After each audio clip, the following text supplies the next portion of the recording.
Hey everybody, I'm Ben Mankiewicz. Up next, we have another film noir from Britain's Hammer Studios. This picture produced just a few years before Hammer established itself as a leader in horror films with thrillers like The Curse of Frankenstein, The Horror of Dracula, and The Mummy.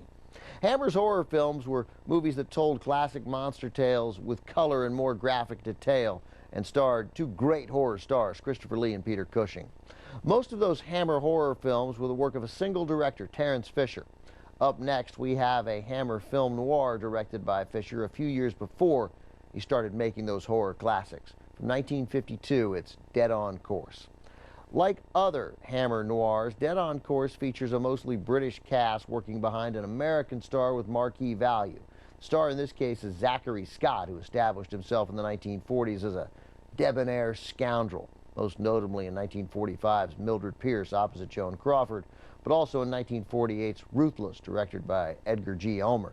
Before that, Scott made a splash playing a much humbler character in Jean Renoir's 1945 film The Southerner.